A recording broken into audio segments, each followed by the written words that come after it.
Salam alaikum à tous et à toutes. Quand vous parlez à des gens aujourd'hui de religion, beaucoup vous disent « Oui, mais c'est bon, pourquoi ça serait l'islam qui a raison et non le christianisme ou le judaïsme ou peu importe ?» Mais quand vous parlez à des chrétiens, hindous, bouddhistes, etc., vous vous rendez vite compte que pour beaucoup, ils ne connaissent peu, voire rien de leur propre religion. Car s'ils avaient vraiment étudié, ils deviendraient eux-mêmes musulmans. Pourquoi ? Parce que toutes les religions et tous les prophètes ont annoncé la venue de Mohammed sallallahu alayhi wa sallam pour établir la vraie religion de Dieu sur terre. L'islam, la religion finale. La religion finale. La religion finale. Nous avons déjà pas mal parlé de l'annonce du prophète Mohammed sallallahu alayhi wa sallam dans la Bible et la Torah, ainsi que l'interdiction du porc, de l'alcool, du fait de porter le voile, etc. Il est dit dans la Bible qu'une femme doit prier voilée, ou sinon qu'on lui rase les cheveux, et donc qu'il n'est pas convenable pour une femme d'être sans voile, tout comme dans le Coran. Dans Corinthiens chapitre 11, dans les versets 5 et 6, il est dit « Toute femme, au contraire, qui prie ou qui prophétise la tête non voilée, déshonore son Dieu. C'est comme si elle était rasée. Car si une femme n'est pas voilée, qu'elle se coupe aussi les cheveux. Or, s'il est honteux pour une femme d'avoir les cheveux coupés ou d'être rasée, qu'elle se voile. » Cela pour rappeler que Dieu nous a toujours envoyé une seule et même religion. Une seule et même religion. Une seule et même religion.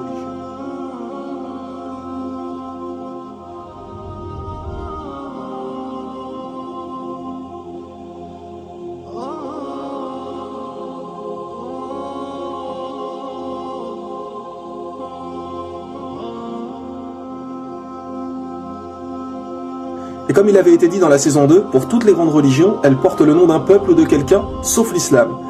L'islam veut dire faire ce que Dieu nous demande, alors que les autres noms ont été inventés suite à quelqu'un généralement. Le christianisme pour Jésus-Christ. Donc quoi, avant Jésus, la religion de Dieu n'existait pas? Bien sûr que si, ce n'est que suite à Jésus qu'ils ont inventé le christianisme. Idem pour le judaïsme, le peuple de Judée, l'hindouisme. L'étymologie du mot hindou vient de hindou en langue persane, qui est une rivière qu'ils considèrent comme sacrée. Le nom fait en fait référence au peuple qui vit là-bas. Le bouddhisme avec Bouddha. Le prophète Bouddha, qui en réalité s'appelait Gautama, n'a été appelé Bouddha qu'après sa révélation. Car Bouddha veut dire recevoir une révélation, un éveil.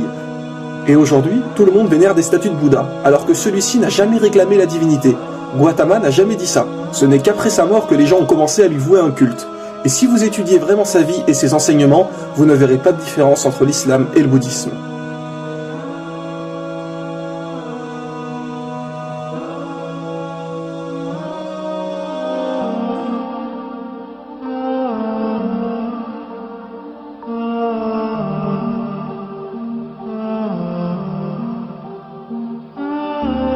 Attention, nous ne disons pas que Bouddha était forcément un prophète d'Allah, car aucun verset du Coran ou hadith mentionne son nom comme prophète.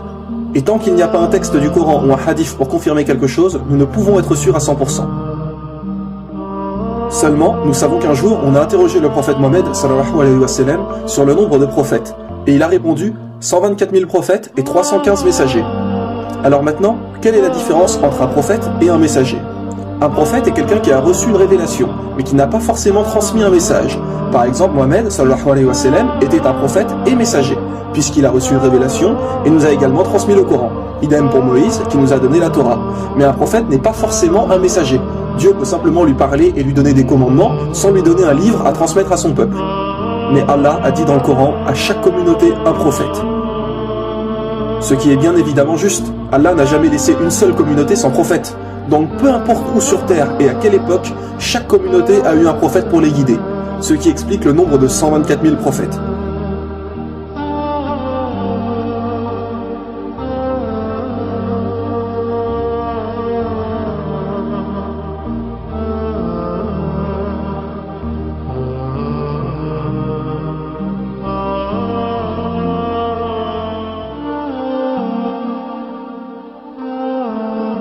Donc, il est tout à fait possible que Bouddha était un prophète.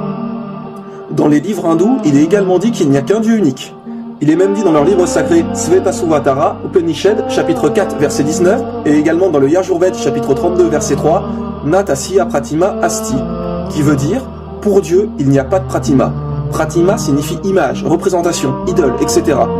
Donc pour Dieu, il n'y a pas de représentation, d'idole, d'image, de statue, de photo, ou peu importe. On ne représente pas Dieu. Ce n'est encore une fois que des inventions des humains de prier devant les statues et de vénérer des idoles, comme pour Jésus. Il est dit dans la Bible, Exode chapitre 20, versets 3 à 5, « Tu n'auras pas d'autre Dieu devant ma face, tu ne feras point d'image taillée, ni de représentation quelconque des choses qui sont en haut dans les cieux, qui sont en bas sur la terre, et qui sont dans les eaux plus bas que la terre. » Et attention, écoutez bien, il est aussi mentionné, « Tu ne te prosterneras point devant elle. » Oui, il est bien dit, tu ne te prosterneras point devant elle. Alors comment se fait-il que les gens dans les églises prient devant des statues de Jésus crucifié, que l'on voit des portraits de Marie tenant Jésus dans ses mains partout? Que les gens prient sur Marie et sur Jésus sur la croix? Parce qu'encore une fois, les gens n'ont aucune connaissance des livres et ne suivent que ce qu'on leur a dit. Mais dites-moi, qui a reçu une révélation, les commandements de Dieu? Ce sont les prophètes. Alors ce sont les enseignements des prophètes qu'il faut suivre, et non tout et n'importe quoi. Les gens prennent des statues pour des dieux. Imaginez si la statue tombe et se casse. Alors ça y est, Dieu est mort? Un peu de logique, voyons. Il n'y a qu'un seul Dieu, qu'un seul message. Il n'y a qu'un seul Dieu, qu'un seul message. Il n'y a qu'un seul Dieu, qu'un seul message. La venue du prophète Mohammed, sallallahu alayhi wa sallam, est également mentionnée dans les livres hindous. Oui, mes frères et sœurs. Il est dit dans les Védas, le livre sacré des hindous, en Kalki Purana, chapitre 2, versets 5, 7, 9 et 15, et donc à 4 reprises, la venue du prophète Mohammed, sallallahu alayhi wa sallam. Il est dit que le Kalki Avatar viendra. En français, Kalki Avatar veut dire messager. Donc, on annonce la venue d'un prophète. Et que ce Kalki Avatar sera le dernier des prophètes et qui guidera toute l'humanité. Tiens donc, quel prophète a bien expliqué être le dernier et guide pour l'humanité?